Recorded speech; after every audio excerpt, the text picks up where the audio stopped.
At 8:59 a.m. on February 19th, 1945, the first wave of American Marines reached the black volcanic beaches of Iwo Jima. For several minutes, nothing happened. There were no visible Japanese defenders, no immediate resistance, only the sound of engines grinding into ash and boots sinking into unstable sand. To many Marines, the landing felt almost anticlimactic, as if the island had been abandoned. Silence was deliberate. Kuribayashi had ordered his defenders not to fire at the waterline. Every machine gun, mortar, and artillery piece was hidden deep inside reinforced bunkers and tunnel networks carved into volcanic rock. The Japanese waited while the beaches filled with men and equipment. Only when the landing zones became crowded and movement slowed did the order come.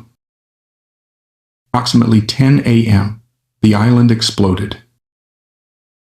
Interlocking machine gun fire ripped across the beaches. Mortars began falling with surgical precision. Marines were cut down where they stood, pinned behind shallow craters that offered little protection. Vehicles bogged down in ash.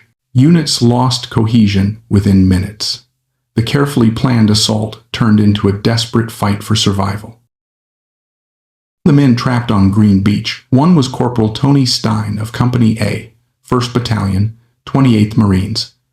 He was 23 years old and carrying a weapon unlike anything else on the beach. Slung across his body was a modified aircraft machine gun, built from salvaged wreckage and spare parts, lighter and faster firing than standard Marine weapons. Officers had rejected it. Fellow Marines had mocked it. Officially, it was never meant to be there.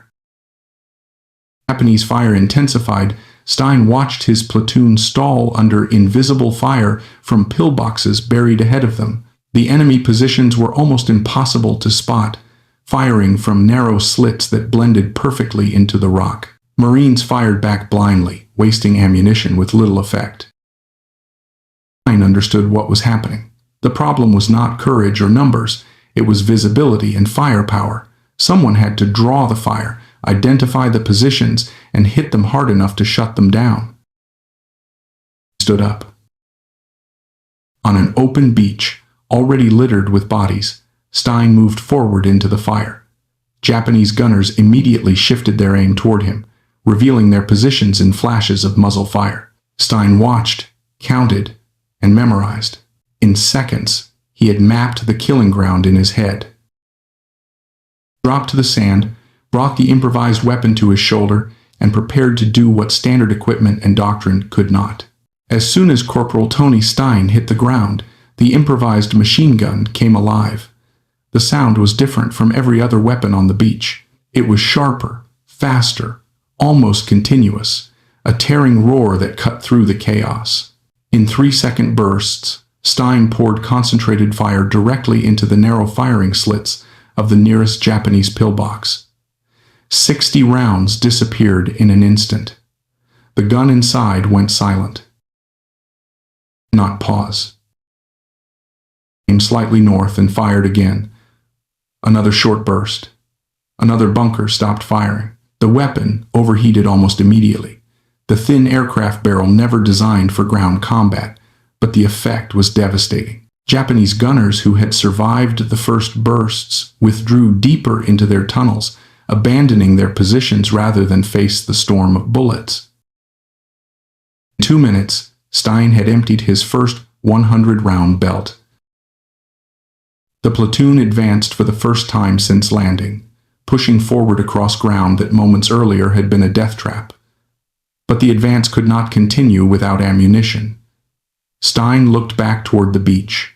The nearest resupply point was over 200 yards away, across open ground swept by mortar fire. His decision, without hesitation, and kicked away his boots to move faster.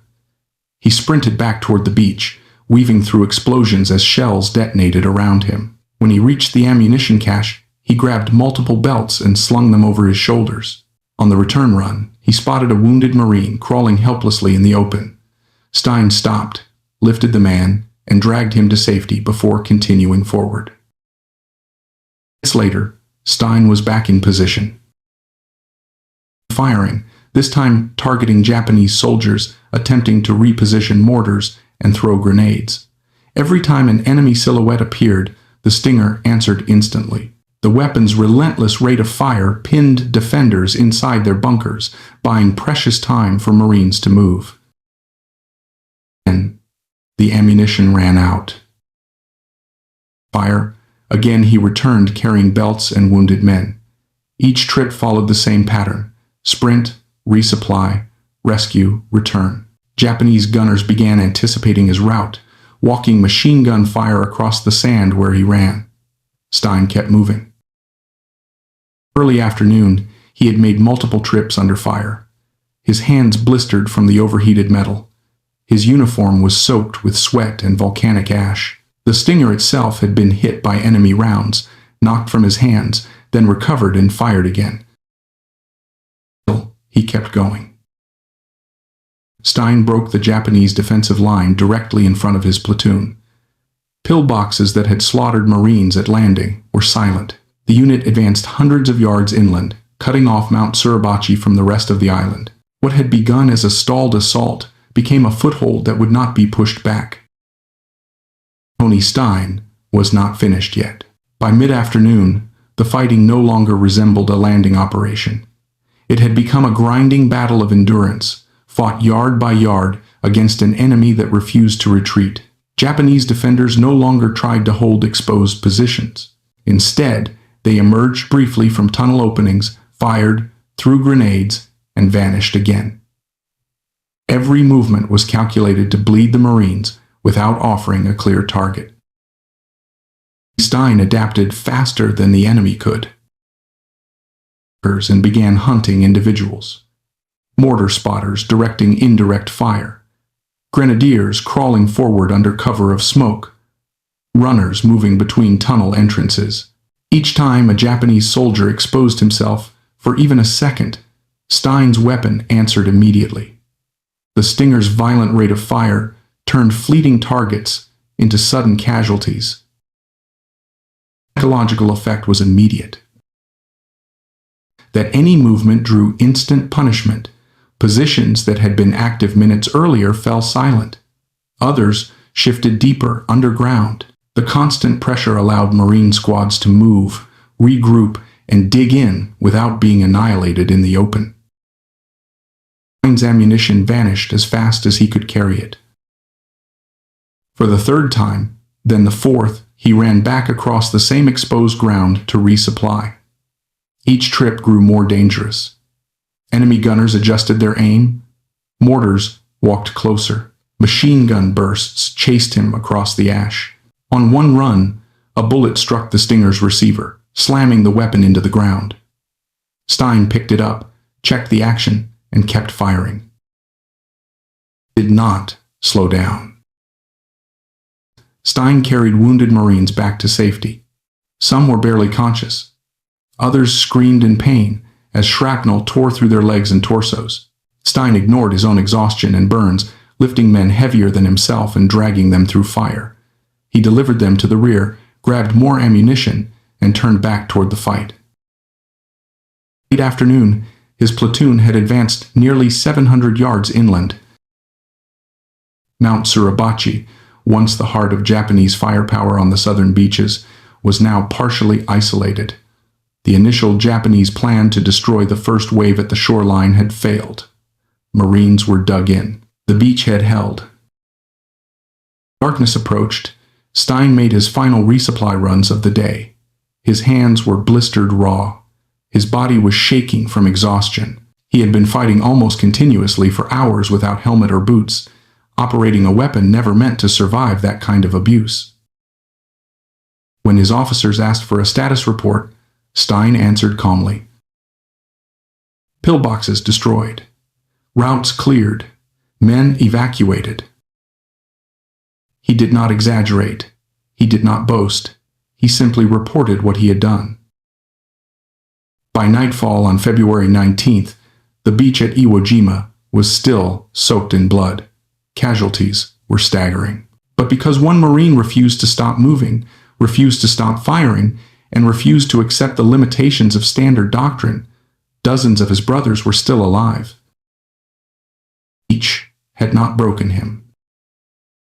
Over. The next morning, the battlefield looked unchanged, but everything was different. The Japanese had not counterattacked in force. They had withdrawn deeper into the island's tunnel networks, preparing to trade ground for blood. The Marines, exhausted and under strength, advanced anyway. The fight shifted from open beaches to shattered ridgelines, collapsed bunkers, and volcanic slopes that offered no cover and no mercy. Stein returned to the front despite his injuries. His hands were still burned from the previous day. His uniform was stiff with ash and sweat. Medical personnel ordered him to rest, but he refused. Company A was moving north, and Stein moved with them, carrying the same improvised weapon that had already drawn so much fire. The Stinger was scarred, dented, and unreliable by design, but it still worked. For several days, Stein used the weapon in close combat. He advanced with assault teams, firing into tunnel entrances before demolition charges were placed. He provided suppressive fire while Marines repositioned under fire. Each time Japanese defenders attempted to emerge, the Stinger forced them back underground. The weapon's sound alone was enough to freeze movement. Marines learned to move when Stein fired. February 23rd, Mount Suribachi was finally taken. The American flag rose above the volcanic cone, signaling victory on the southern end of the island. Stein was not there to see it. He had been wounded during the fighting and evacuated offshore. For the first time since landing, he was physically separated from his unit. Stayed away for less than a week. The ship that Company A was taking heavy casualties near Hill 362. Stein left his bed without authorization. His wound had not healed. His body was not ready. None of that mattered. He returned to the island and rejoined his men without orders. March 1st, Company A was pinned again. Approaches, firing from positions hidden deep in rock. Casualties mounted. The company commander needed intelligence before committing an assault that could destroy what remained of the unit. Stein volunteered to lead a reconnaissance patrol. 19 Marines followed him forward. Moving through broken terrain scarred by weeks of fighting, Stein carried the Stinger, scanning for muzzle flashes, listening for movement underground. When he identified the enemy machine gun position, he signaled the patrol to halt. He moved forward alone to confirm the exact location and field of fire. Approximately 9:30 a.m., a single shot rang out. A Japanese sniper, hidden and unseen, fired from concealment. The round struck Stein in the head. He died instantly, without warning, without ceremony.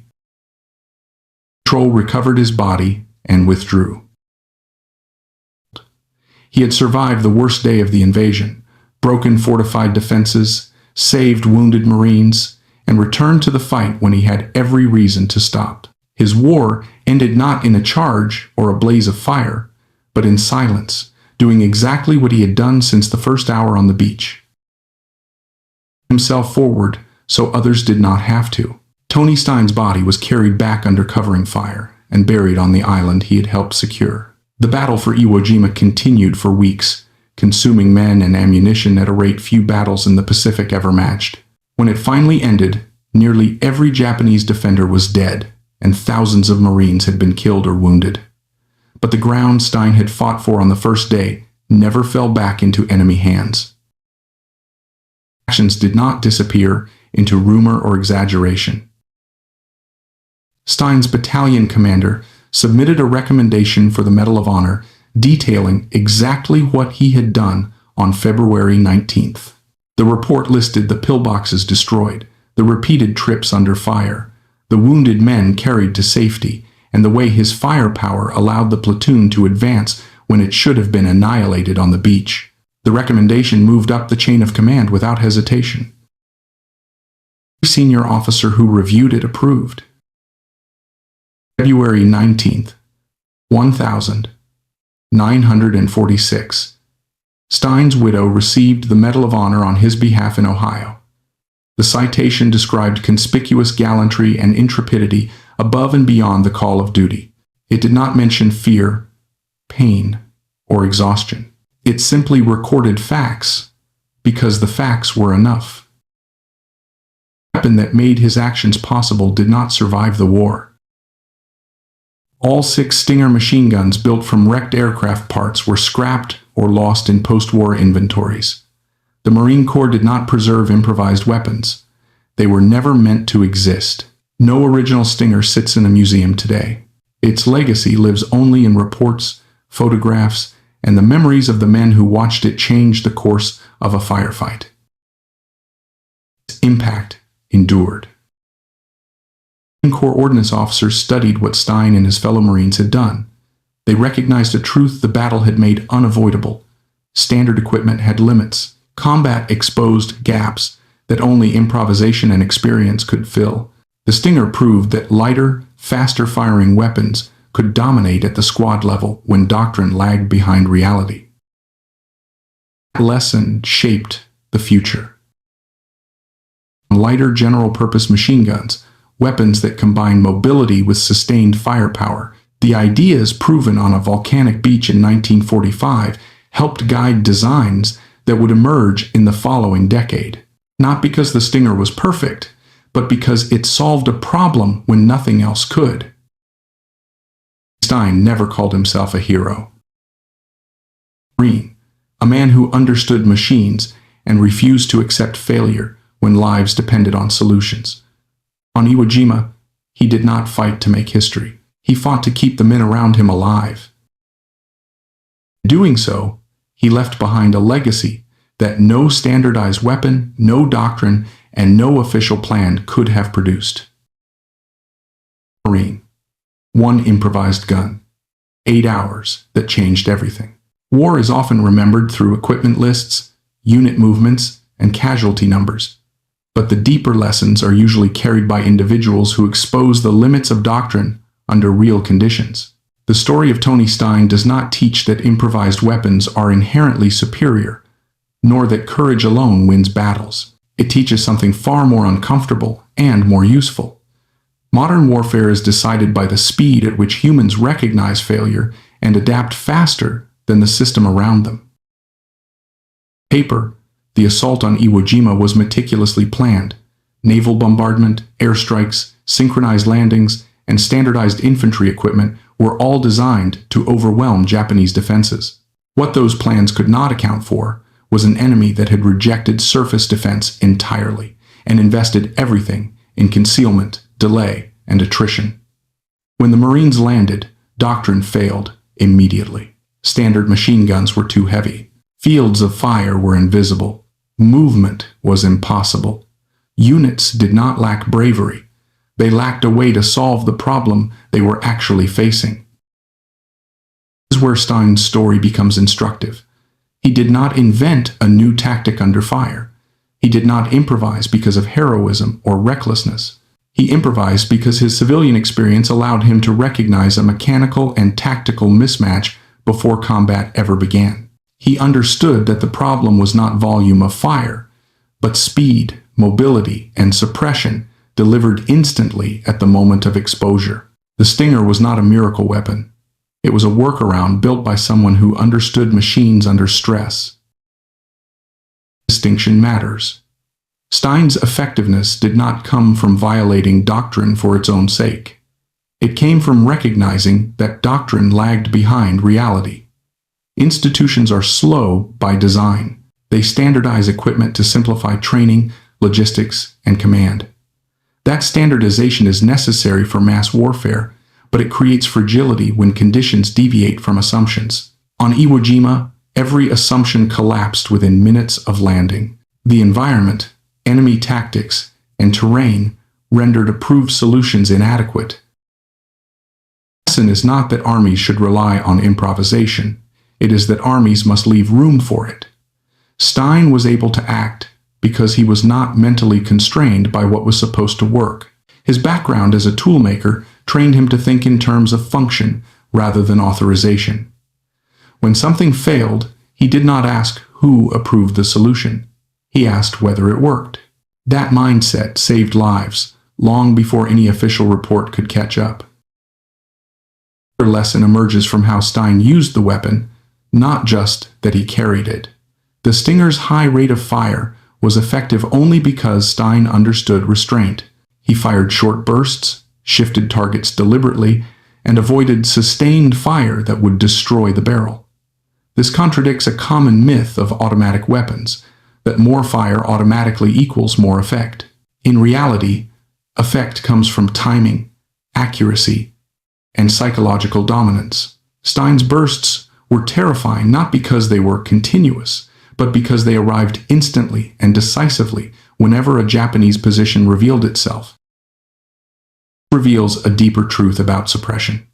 Suppression is not about noise or volume alone. It is about unpredictability combined with certainty.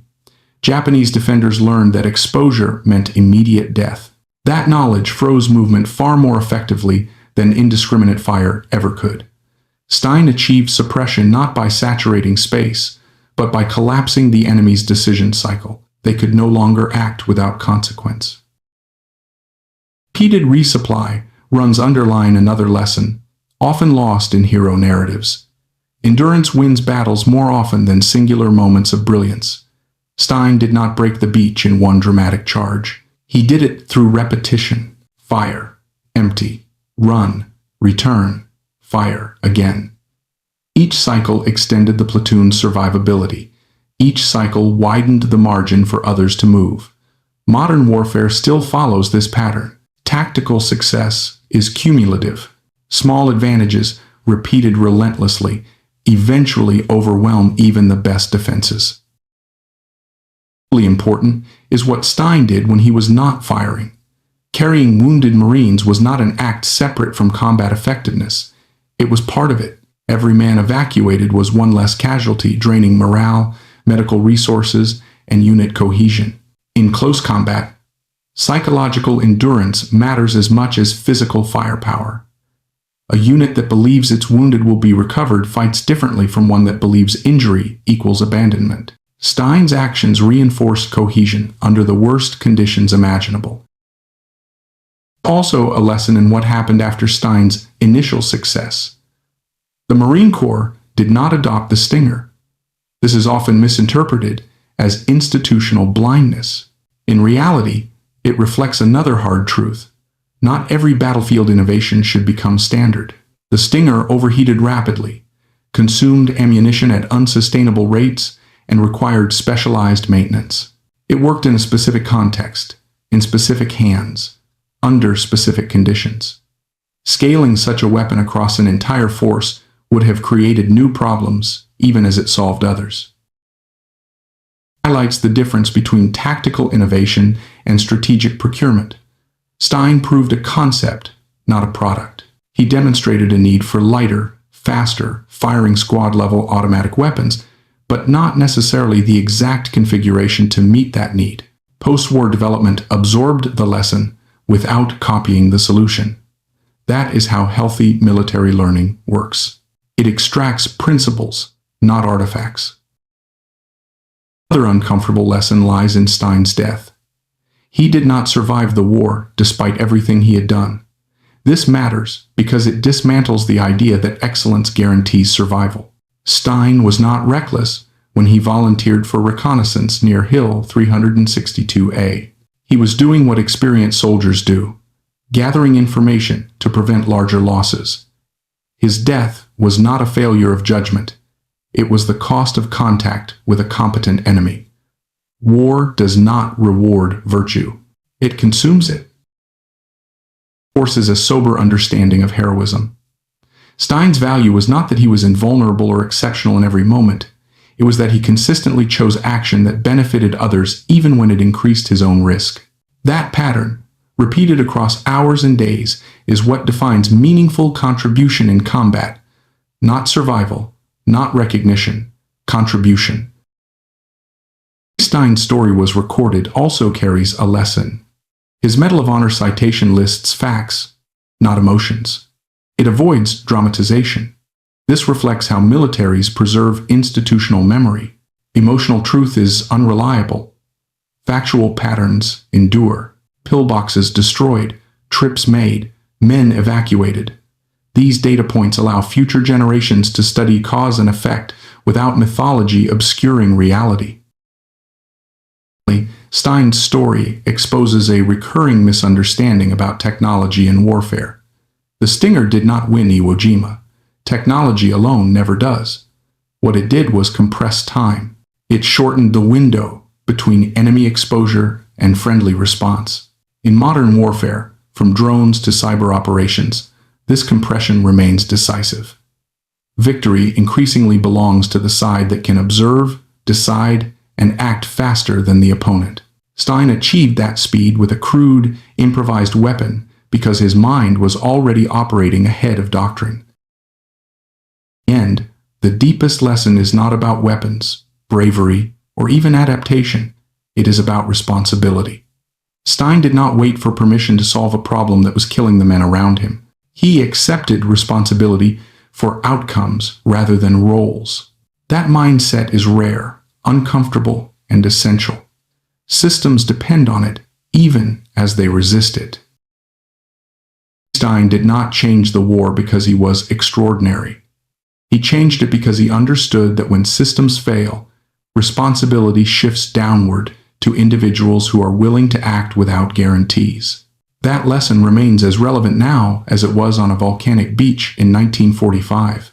The story does not truly end with Tony Stein's death, because the forces he collided with on Iwo Jima did not disappear when the gunfire stopped. They echoed forward through doctrine, memory, and the quiet adjustments that militaries make only after enough blood has been spent to justify change. To understand what followed, it is necessary to step back from the beach and look at the larger machine that Stein briefly disrupted and reshaped. For Iwo Jima, the Marine Corps conducted exhaustive after-action reviews. Every battalion, every company, every weapons platoon submitted reports detailing what worked, what failed, and what nearly got entire units wiped out.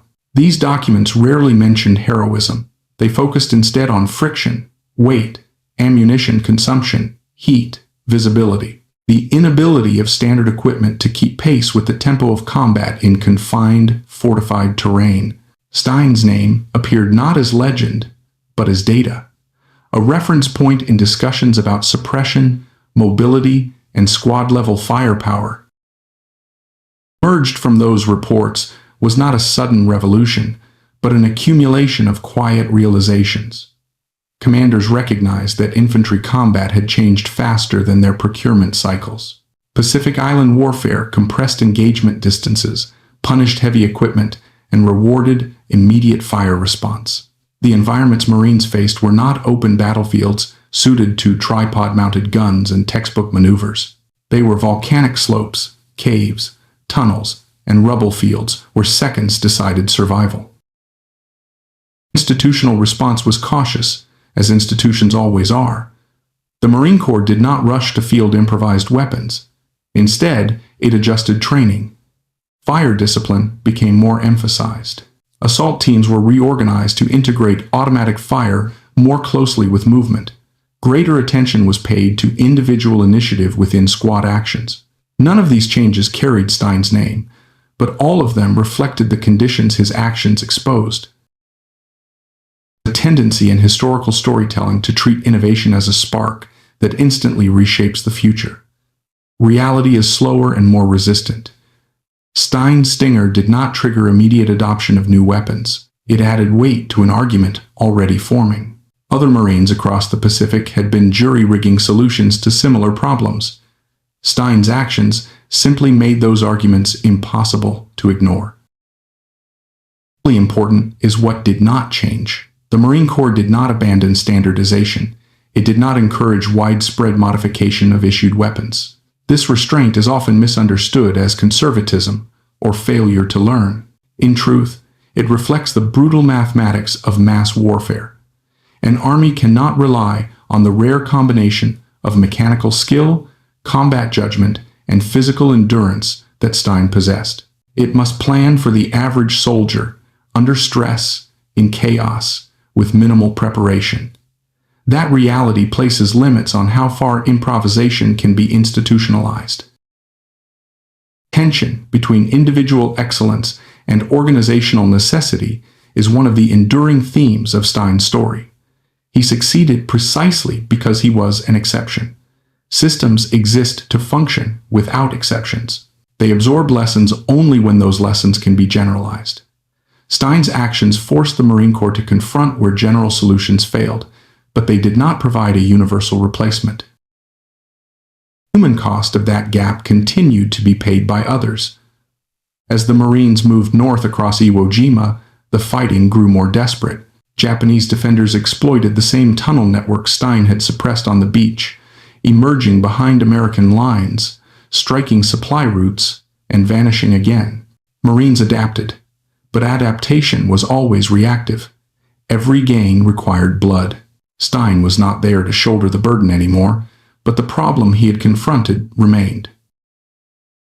This leads to one of the most uncomfortable continuations of the story.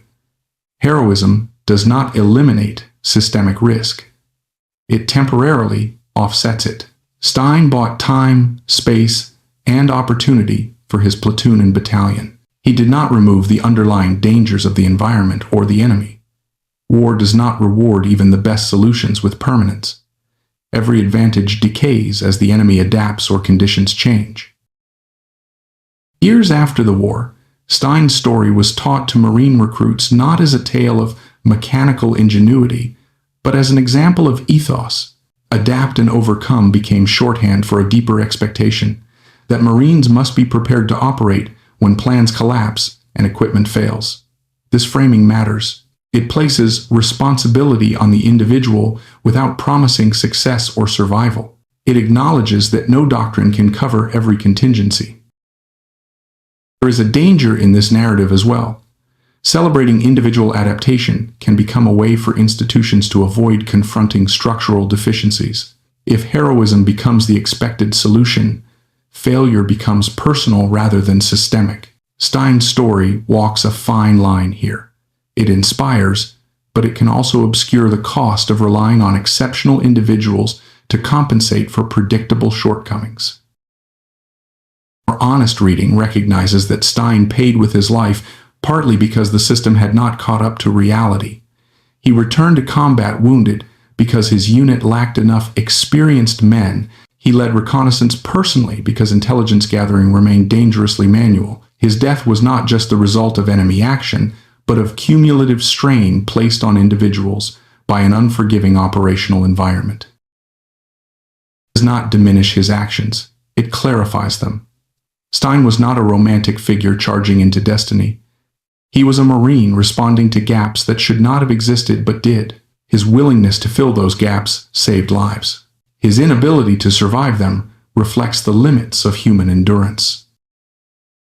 The story also forces reflection on how societies remember war. Stein's Medal of Honor ceremony occurred a year after his actions in a controlled, peaceful environment far removed from volcanic ash and machine gun fire. The language was formal, the audience was composed. The chaos that defined his contribution was reduced to a citation that fit on a page. This transformation is necessary for collective memory, but it inevitably smooths rough edges. Lost in that process is the uncertainty Stein lived inside. He did not know whether the Stinger would fail. He did not know whether the next resupply run would be his last. He did not know whether standing up to draw fire would expose a single pillbox or 10. These unknowns are the true environment of combat. They cannot be captured fully in after-action reports or honor ceremonies. Understanding this uncertainty is critical for any continuation of the story into modern contexts. Technology has changed dramatically since 1945, but uncertainty has not. Drones, sensors, precision munitions, and digital communications promise clarity, yet modern battlefields remain saturated with incomplete information. Decisions are still made under pressure, with lives depending on imperfect judgments. Sense, Stein's story remains current. He operated at the edge of information, making rapid decisions with limited data. His success came not from certainty, but from commitment to action once a decision was made. This trait is often misunderstood as fearlessness, In reality, it is tolerance for risk combined with clarity of purpose. The continuation of the story lies in how Stein's background shaped his effectiveness. His mechanical aptitude was not accidental. It was the product of economic hardship, factory work, and practical problem solving.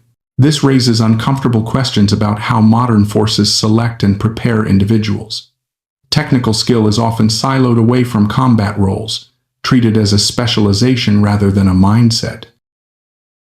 Stein's example suggests that the most effective combatants are often those who understand systems, not just weapons. He understood stress on metal, heat dissipation, tolerances, and failure points. That understanding translated directly into battlefield advantage. Modern warfare increasingly depends on similar cross-domain competence. Operators who grasp both technical systems and tactical realities outperform those trained narrowly. Such individuals are difficult to cultivate intentionally. They emerge from complex social and economic pathways, not standardized training pipelines. Stein was shaped by the Great Depression as much as by Marine Corps boot camp. His ability to endure physical punishment, improvise mechanically, and persist mentally was forged long before he ever saw combat. Complicates attempts to extract clean lessons. You cannot simply issue adaptability as equipment. You cannot mandate initiative without also accepting the risks it brings. Stein acted beyond orders. That is celebrated when it works, and punished when it fails. Institutions must balance these realities carefully. The final continuation of the story is perhaps the most sobering. Stein's stinger no longer exists. The weapon was scrapped, lost, or destroyed. Physical artifacts decay.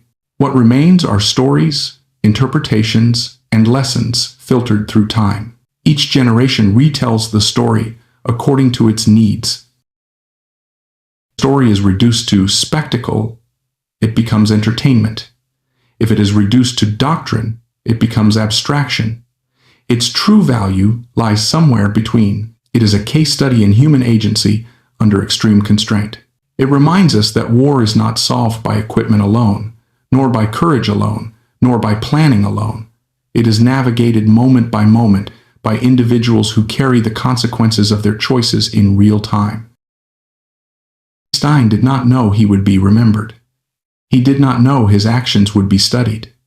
He did not know that an improvised weapon would become symbolic of adaptation under fire. He knew only that men were dying and that he could do something about it.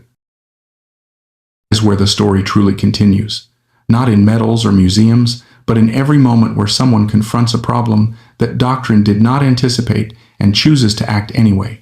The longer this story is examined, the clearer it becomes that Tony Stein's actions cannot be isolated to a single beach, a single weapon, or even a single war. What unfolded on Iwo Jima was not an anomaly, but a concentrated example of how human systems behave when they are pushed beyond their designed limits. The continuation of this narrative, therefore, is not about what happened next chronologically, but about how the same forces reappear whenever war, pressure, and uncertainty collide. For Iwo Jima, many of the Marines who survived carried Stein's example forward without ever speaking his name. They did so in the way they moved under fire, in how they distributed ammunition, in how they trusted certain men to take initiative when radios failed or orders became irrelevant. Combat units do not preserve lessons through manuals alone. They preserve them through behavior. Habits passed quietly from veteran to replacement, from squad leader to private, long after official reports are archived. The most persistent continuations of Stein's story is the tension between preparation and reality. Militaries prepare for war by studying past conflicts, but war has a way of changing its character faster than institutions can respond. The Marines who landed on Iwo Jima had trained extensively. They had rehearsed amphibious assaults, studied terrain models, and memorized landing schedules. None of that prepared them for a beach that behaved like liquid, for bunkers that could not be seen, or for an enemy that refused to defend the shoreline. Stein did not overcome this gap through superior training. He overcame it through perception. He recognized that the situation unfolding in front of him did not match what he had been taught to expect, and he adjusted his behavior accordingly. This ability to abandon expectations is one of the rarest and most valuable traits in combat. Humans cling to plans because plans provide psychological stability. Letting go of them feels like admitting failure. Stein did not hesitate because he did not interpret deviation as failure. He interpreted it as information.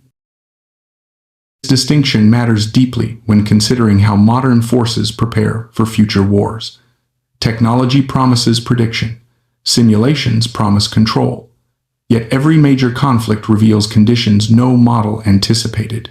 When that happens, the decisive factor becomes whether individuals are permitted, trained, and mentally prepared to reinterpret reality without waiting for permission.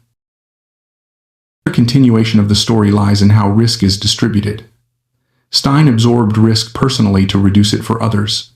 He exposed himself to draw fire so that his platoon could identify threats. He ran ammunition across open ground so others would not have to.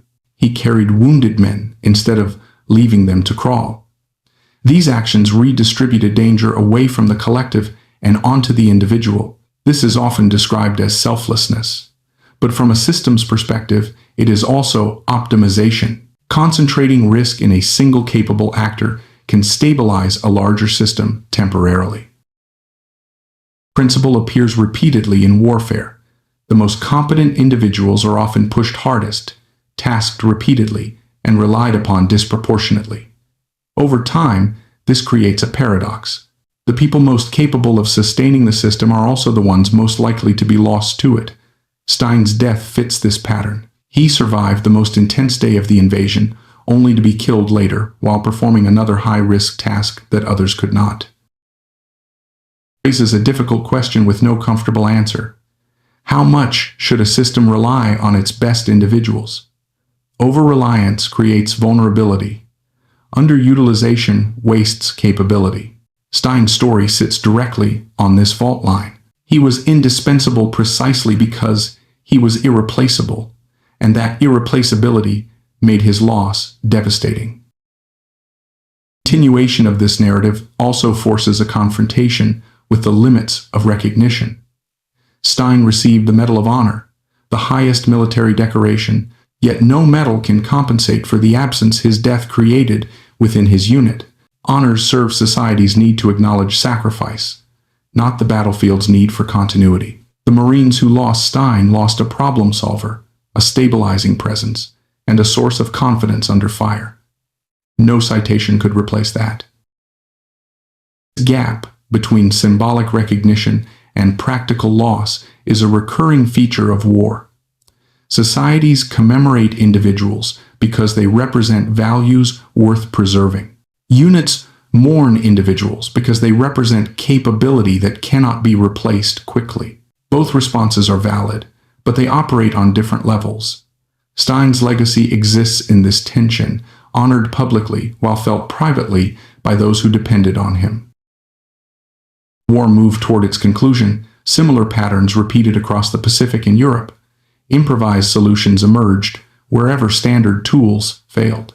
Soldiers welded armor onto vehicles, modified weapons, repurposed civilian equipment, and adapted tactics on the fly. Some of these innovations were later formalized. Most were forgotten. What endured was not the specific solution, but the willingness to attempt one. Where Stein's story becomes less about hardware and more about culture. Cultures that permit deviation under pressure tend to survive unexpected conditions better than those that enforce rigid compliance. This does not mean chaos or lack of discipline. It means recognizing that discipline exists to enable action, not prevent it. Stein did not act randomly. He acted decisively within a moral and tactical framework oriented toward protecting his unit. Modern organizations, military and civilian alike, struggle with this balance.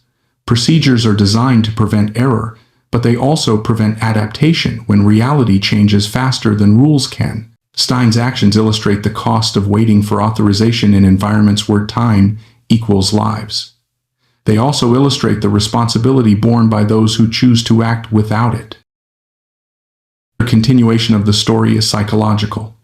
Stein's behavior under fire had a measurable effect on morale. His repeated returns from the beach demonstrated that survival was possible. His suppression of enemy positions created windows of movement where none had existed. These effects compound. Morale is not sustained by speeches or slogans in combat. It is sustained by evidence that action produces results.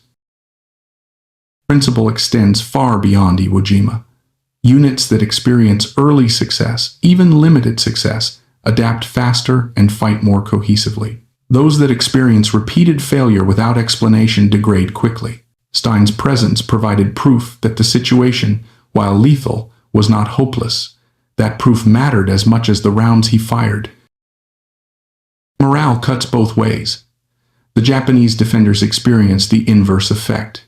Their carefully prepared defenses were silenced unexpectedly. Movement became lethal. Control eroded.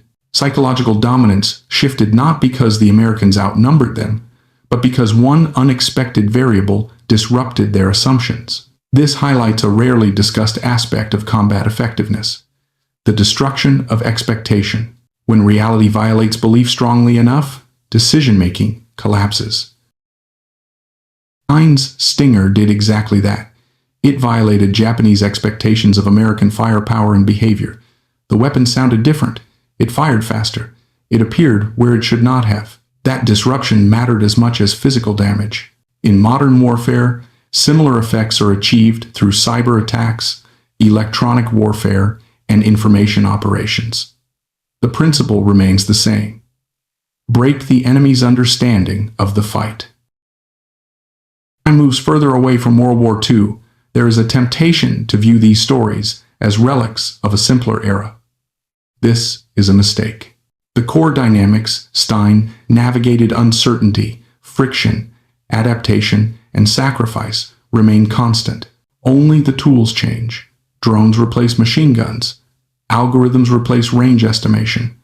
But the human element remains decisive. In contemporary conflicts, individuals still confront situations where official tools lag behind reality. They still improvise solutions that exist in gray areas of authorization. They still carry disproportionate burdens because they can. The difference is that modern systems often obscure these actions